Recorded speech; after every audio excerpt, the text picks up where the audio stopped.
コウタです。タイです。今回は海外移住してリアルに後悔したこと7選をお送りしたいと思います。それでは行きましょう。Let's get started。世界移住チャンネル。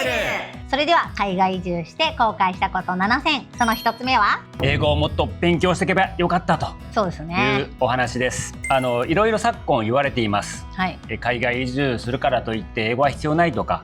あるいはもう AI が全てをもう補完してくれるとか。そうね。今やったらなんか、ちょい翻訳が、早くなってるやつも出てるみたいやし、確かにそういう面はあるかもしれません、でも生活してると分かるんですよ。やっぱり喋れた方がいい。そうだよね。全然違う。もうそれはとっさの会話ですよね。そうそう。もうほんとうちもね、今この家ですね、この家が、7部屋合計であって、その中でいろんな国籍の人が住んでるんですよね。インドの方もいた。今ね、インドのエリートの方もね、いますし、コロンビア、オーストラリアのモチベーションコーチ、そうアメリカもいますね。とにかくさまざまな国籍が、出たり入ったりしてるんですね。でその時にやっぱり共通言語は必ず英語ですよね。みんなね。でシェアキッチンがあるので、そこでよく出会うわけですよ。グッモーニングとかね、はいとか言ってね。その時にははい、ハワイユーみたいな感じで、そこからどんどん会話が広がっていく。でそれに答えられないと、それで終わりっていう感じになっちゃって、生の情報、あるいはバリにどうしてきたのとか、なんかいろんな話をしたりするので、そういった面があるので、少しでもね話せると全然違ってくるので、話せるといいなと。でさらに英語がなくて通用するのは、こちらがお客様の場合は通用しますよってことなんですよね。確かに。こちらが何か交渉したりとか、この間もね、両替のところで詐欺にありそうになりましたけど、そういうところで、交渉しなきゃいけないって時に、翻訳でアプリやるのもいいけれども、それよりもやっぱり直接言えて怒りを表現できたりとか、言葉で伝えられるっていうのは全然やっぱり違ったものになりますので、これはやっといた方がいい。I checked today and it's not enough. You understand? Yeah, I know. I know you keep my money. で特にまだ我々はそのレベルにありませんけど、ここからさらにビジネスを展開していくってなったら、もう絶対に英語が必要になってくるということが分かっておりますので、それは、ね、海外に移住した方の、お話を聞いてもそうだし、ということで、もう AI だなんだとか言って逃げないで英語なんか必要ないという逃げですから、ね、逃げないで一緒にね、ちょっとでもいいんですよ、英語を上達していければなというふうに思ってます。でちょっと軽い会話ぐらいは我々もできるからさ、より深い話をしたいなって思うけど表現が出てこなくて言えないみたいなことが、むちゃこのジレンマがもどかしくて、ほんまはもっとこういうこと言いたいのにとか、おすすめの場所こうやんやでとか、もっといろいろと言いたいのにっていうところが言えなくて、すごくストレスになるっていう感じがあるな。そうですよね。でそういうものもありますし、実はですね、情報量が圧倒的に違うってことなんですよ、英語と日本語では。で特にこれも今インターネットを使ってますよね、インターネットの情報でいうと、これはちゃんと統計が出ておりまして、2021年というものになりますけども、データではインターネット環境における英語のシェアですね、どれだけ英語の記事とか、あるいは YouTube で話されているとか、英語が示されているか、なんとそれが 60% なんですよ。めっちゃ多いね。 60.4% が英語で占められている。じゃあ一方日本語はというふうに、これ調査もあるんですけど、なんと 2.1%。 めちゃめちゃ少ないね。たった 2.1% です。でこれを私はですね、こうやって海外に住んでいろんなところに住むと分かるんですけど、例えばこのバリ島に住みたいと思ったとしますと、でどこがいいんだろうっていうふうに思ったとしますと、であるいはバリの生活ってどうなんだろうっていうふうに思ったとしますと、でその時によく YouTube を使うんですよ、調査に。でそしたら、なんかジャングがいいらしいとか、バリ島っていうのはこういうところで両替したらいいらしいっていう情報は、日本語ほとんど載ってない。確かにね。なぜならば住んでる人がほとんどいない。確かにね。いや、いますよ、一部いますけれども、チャングーという地域に限ってはほとんどいない。そうだね、少ないよね。一方こう YouTuber でアメリカ人とかイギリス人とかオーストラリア人とか、他にも別にベトナム人でも英語で発信してる人いるので、そういった人たちが例えばノマドで、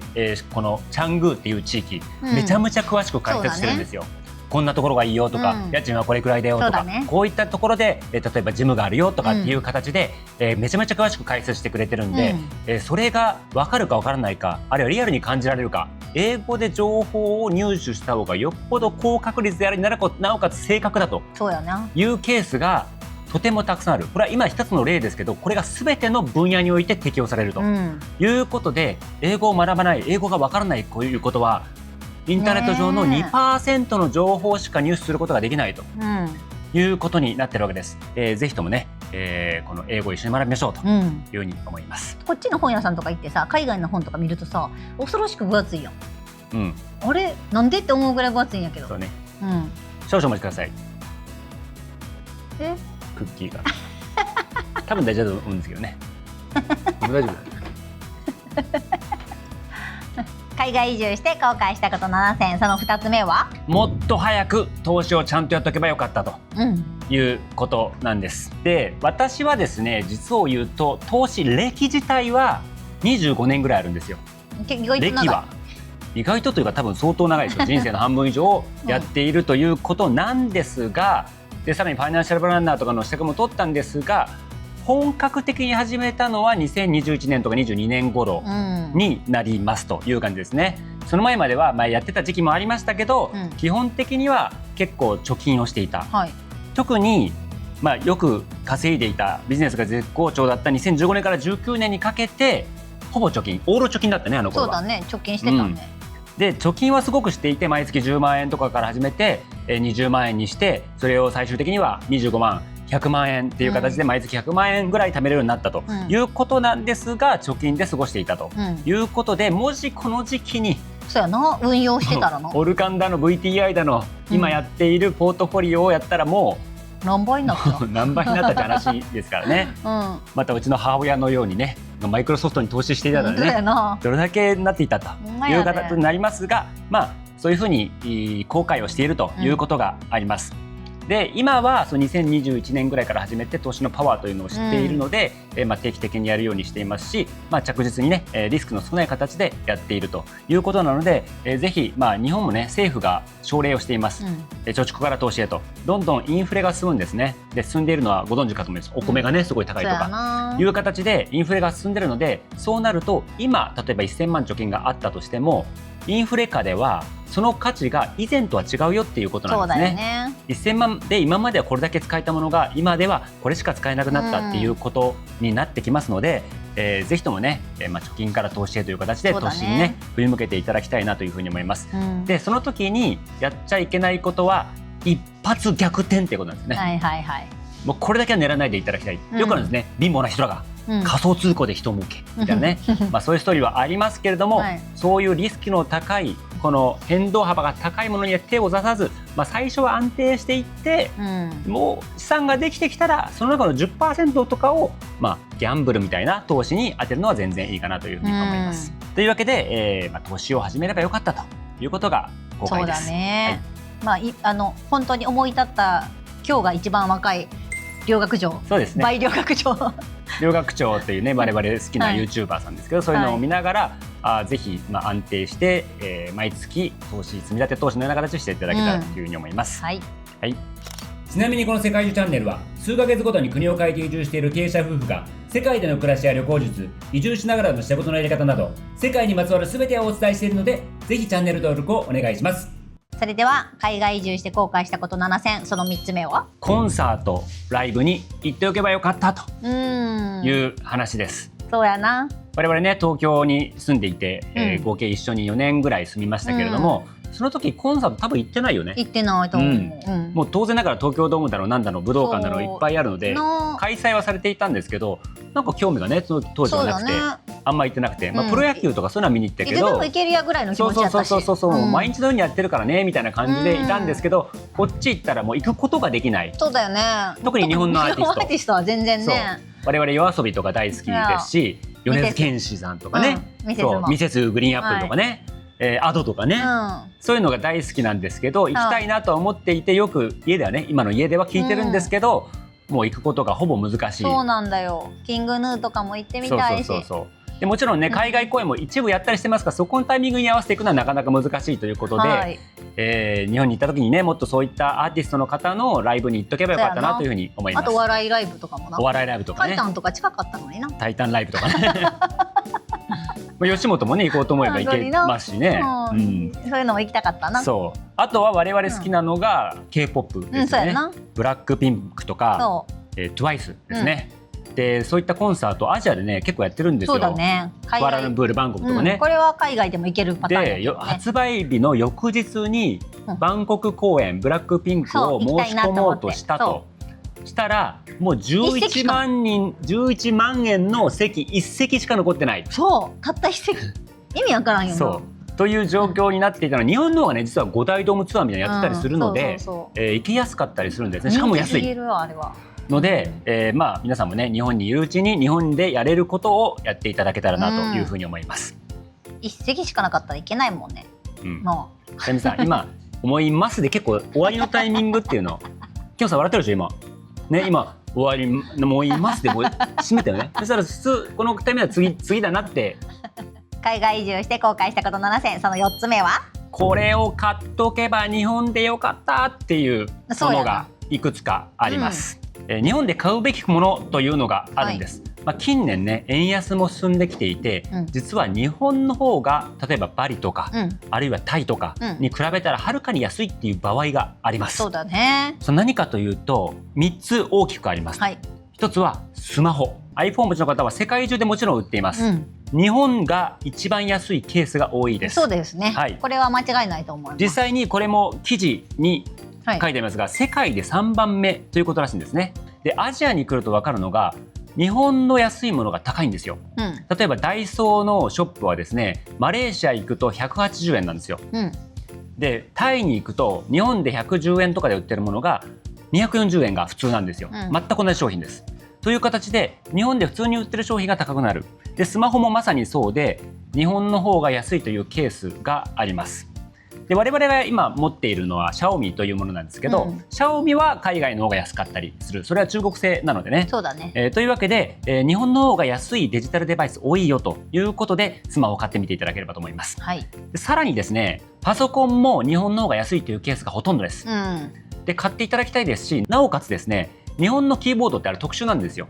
そうやね。JIS規格っていうものなんですけど非常に特殊にできておりまして、あのタイプというのは基本的には日本でしか売ってない。海外でもし買おうとしたらめったに見つからないし、見つかったとしても高いということになりますので、そういったパソコン類は日本で買う。我々もね私も日本に帰った時に買いましたし、そんな形でパソコンというのは基本的に日本人は日本で買うものだというふうに考えてもらえればと思います。でさらに言うとですね我々先日バンコク行ってスニーカーを買いましたと。そう高さに驚いた。めっちゃ高かったね。タイミさんのアシックスのものが2万2000円ぐらいで買いました。そう日本だと1万4000円です、というようなものがあるので、ぜひねこのいろんなものは日本で買った方が基本安いぞと思っていただいて。そうだね、私もスニーカーぐらいだったらバンコク安いだろうと思ったんですけどね、そんなことなかったということで、輸入系が全部高いよね、その他の東南アジアとかだと、だしまだあります。ユニクロが実は高いんです。日本は最安、ニューヨークで買うと価格2倍になる。で、ここインドネシアでも 1.5 倍ぐらいになります、というわけで、ユニクロもぜひこの日本にいる時に買っていただきたい。そうだね。あるいは日本に帰った時に爆買いしていただきたい、一番お得なので、海外移住して後悔したこと7選、その5つ目は日本での非効率的な働き方に後悔したということなんです。こちらに来て感じる、6カ国10都市に来て感じるのは、いかに我々自身もそうだし、日本の今見ている方々が非効率な働き方をしているかっていうのに気づくんです。でどういうことかというと、ここの今チャングーにいますけど欧米人だらけなんですね、彼らは1ヶ月2ヶ月休暇を取ってこちらに来るんです、で大事なことは我々より平均給料高いんですよ、オーストラリア人たくさん来ます。ヨーロピアンもたくさん来ます。もうヨーロピアンなんて地球の裏側みたいなところからこのバリ島まで来るわけです、ですけれども平均年収は彼らの方が高い。ヨーロピアンなんかを見ていると本当に働かないよね。全然みんな思う存分遊んでいるね。あと家族全員で来てるね。そういうことがあって、で働き方見てもちろん働いてるんですよ彼らは。このね今モチベーションコーチオーストラリア人ね、いますけれども、やはりここからちゃんとネットを使って好きなところに住みながらちゃんとサービスを提供して生活ができている、しかも大体聞くと、バリ島だけじゃなくてダナンにも行ったんだとか、チェンマイにも行ったんだっていうふうにね住んでたんだっていう方が本当に多くいらっしゃるので、我々みたいな働き方っていうねこの世界多拠点生活というのは日本では珍しく考えられているんですよ。だけれども海外では当たり前に近いぐらい。そうだね、みんな結構ね、やってるんよね。そうこのノマド、デジタルノマドっていうふうに言いますけれども、この生活をしているのが世界全体で見ると大体4000万人ぐらいいるというふうに言われています。で日本の場合いろんな統計ありますけれども、これが大体1万人ぐらいじゃないかっていうふうに言われています。で実際それくらいかなと思います。でこれだけ先進国の方々が自由な働き方をしているのに、先進国である日本の方たちがなかなか現場を離れられない、やはり我々は何かしらその働き方を変える必要があるんじゃないか。特に、AI の使用率っていうのも非常に低いんですね、日本は先進国の中では。で一番高いのが実は中国なんですけど、だからこそ中国はあれだけテクノロジーが発展している。確かに。で次はアメリカだから、アメリカも当然ながら、テクノロジーが発展している。で日本は全然にこの AI とかも含めて先端技術ではなかなか使わない、取り入れない傾向にあるので、取り入れてる人だけがうまくいく傾向にあるということで、ぜひあなたも最先端技術を使っていただきたいと。もう AI もねこの台本家具もどんどん使ってますし、今あらゆることについて使い始めていますということで、さらにこういった発信をすることによって、多くの方が世界各地にいる人々に情報を届けられる、価値を届けられるということで、ぜひ皆さんもね、そういった最先端技術を使いながらやっていただきたいなというふうに思います。はい、海外移住して後悔したこと7選、その6つ目は日本でぬるま湯に使っていたという事実に気づいてしまいました。でこれはですねどういうことかというと、日本ってめちゃくちゃ安心、本当に快適で、もう全てが何でも自由にできる状態、で日本円もねまだまだ強いし、物価は安いし、まだねいろいろインフレが進んでます、まだまだ安いし、一方なんか温泉なんかもいくらでもあるし、もうとにかく快適に過ごせる。警察もちゃんとしてますし、いろいろ言われてますけど、ちゃんとしてます本当に。で人々はルールを守る、ちゃんとしてます。街は綺麗、時間通りに来る。で素晴らしいんですよ、素晴らしいんですが、我々こっちに来て感じるのは本当に全てが自分で判断して行動しなくてはいけないということなんです。でこれはですね一見難しいように見えるし、日本がいいように見えるけれども、このサバイバル能力っていうのが日本にいるとなくなってしまうなっていうことが今になってわかる、抜け出してみてわかるということなんです。つまり決断力もなくなるし、自分でどう判断していけばいいのか、どう生きていけばいいのかっていうのをなかなかこう考えれなくなる、なんか流されて生きてしまう、で困ったら政府に頼ればいいやとかね、困ったら、親に頼ればいいや、知り合いに頼ればいいやっていう、こっち来たらそんなこと一切できないですからね。ということは自分で道を切り開くという力が海外にいた方が身につくというふうに私は考えておりますので、今ね日本でもちろんたくさん挑戦をしてきました。でしてきたんですが、この海外移住に比べたらもうちっぽけなもんだというふうに今なら思うという感じで、このぬるま湯に使っていたんだなと。いい側面もありますよ、快適でいい側面もありますが、だからこそ成長できるチャンスを失っていたんじゃないかなというふうに思います。日本のところにいるより海外のこの不安であったりとか、何かわからないとかっていうところに挑戦する方がなんかエネルギー湧いてくるよね。不便がエネルギーを沸かすんだろうなってことをすごい感じる。それはここの今、インドネシアの人もそうだし、ベトナムの人もそうだし、めちゃくちゃ活気があるのは、なんとかして今の状況を変えたいと皆さんが思っているからなんですよね。なんとか例えば日本のように、なんとかアメリカのように、ちょっとでも成長したい、経済的に成長したいっていう風になるので、すごいいい役があるし、もうベトナムの人もタイの人も言ってるけど、毎年 10% 昇給しなきゃいけないと、経営者から見たら。つまりそうすることによって経営者側もどんどん稼がないといけないっていう状況になるので、その緩やかなプレッシャーが人を成長させるというふうに思いますので、その意味も込めて皆さんにも成長の意味も込めて海外移住していただきたいなというふうに思います。それではラスト海外移住して後悔したこと7選、その7つ目は早く海外移住しとけばよかったと後悔するということです。もう今48歳で47歳、言っちゃいましたね、47歳ですけど、もっと早く移住しとけばよかったなというふうに思います。あと10年ぐらい早かったらさ、10年でも20年でも全然違う世界がねずっとね心のどっかではあったはずなんですよ、僕なんかもうなんか18歳の時にアメリカに留学しようかなとかって思ってたぐらいなんで、心のどっかであった、あるいは24歳の頃にホストがうまくいって、このお金を使ってアメリカに住むかみたいなふうに思ったこともあったりとかして、いたんですが、結局したのが僕が45歳かな、の時かな、だから44歳かな、の時だったので、こっち来てみてもう感じることは、世界というものがいかに魅力にあふれているかってことなんですよ。でこれは旅行だけでは全然わからなかった魅力です。でももう住んでみることによって、こんなに素敵な場所があったんだとか、ちょっとロジックだけでこんなに素敵だったんだとか、あるいはこういう天気とか気候がね、ずっとこんな最高な気候がもう何日もずっと続くんだみたいなね、ことっていうのはなかなかこの住まないと気づかない。そうだね。ということがあります。でさらにバリとか、例えばバンコクとか台湾とかっていうのは、もう皆さんが良さを知ってるじゃないですか、いろいろ旅行行ってるし情報もたくさんあるし、でも我々知らなかった、例えばダナンであるとか、チェンマイであるとか、あるいはサイバージャヤとか、サイバージャヤなんかもう行ったことある人ほとんどいないと思いますよ。なんだけど行ってみたら、住んでみたらこんなに良かったんだっていうことが分かったりして、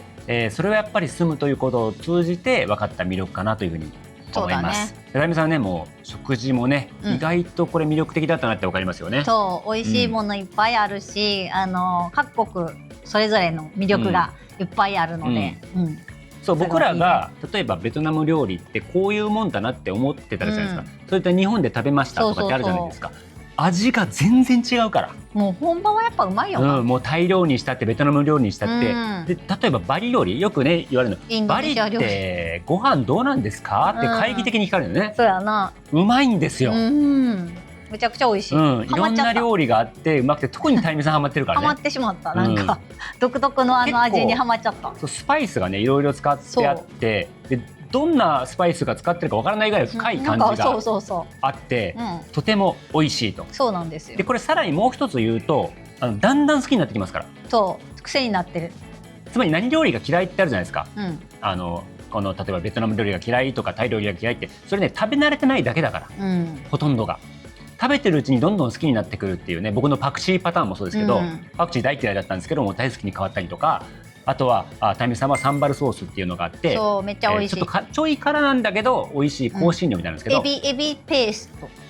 小エビペーストなんですけどね、それが別に最初食べた時はそこまで惚れなかったけども、どんどん食べてるうちに、癖になって今大好き。今ではもうなんかサンバル入れてみたいな感じでね、店員さんに言うぐらいのものになってるということなんで、食事の美味しさに気づいたりとか大自然の素晴らしさに気づいたりするので、もっと早く移住すればよかった。いや本当に。そしてもっと早く移住したらもっとたくさんの国に住めたんじゃないかなっていうふうに思うので、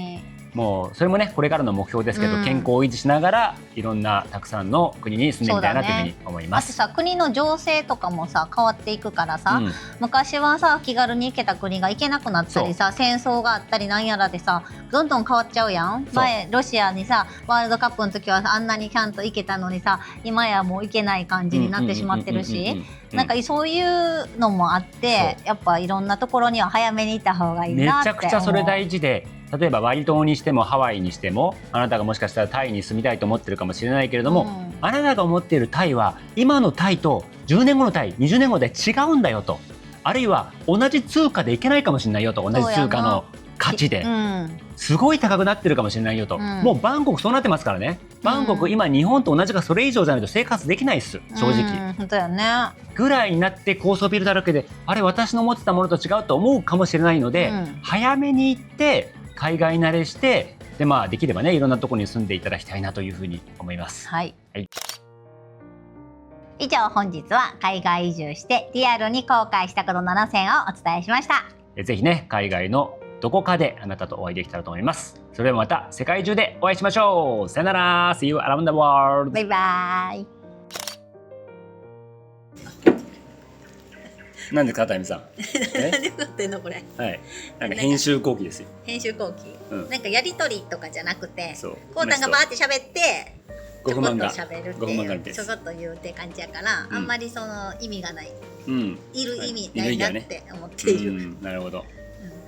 もうちょっと一人で撮ってもそれやったらええんちゃうんって思うぐらい。いやタイムさんをみんな見たいんやんか。そんなことないと思う。一人で喋った方がいいんちゃうかっていうぐらいずっと喋ってるわよ。だって別に振ることも別にないっていうか、だからあんまり意味がないんじゃないかって。私は先ほど振りましたけどなんかあれみたいな。もうだからあの時はあそこに来るまでずっとコータが喋ってたからって。だからこういうところはこうだけどどうですかとかっていう振りがあるとか、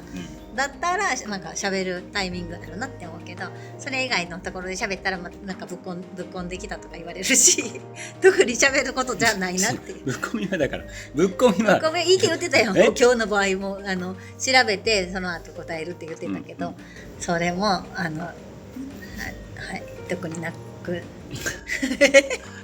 ご不満でした。ご不満っていうか、なんかあんまり意味がないんではないかと思ったっていう。じゃあ次から大目さんの回とかね、会話発話チャンスをね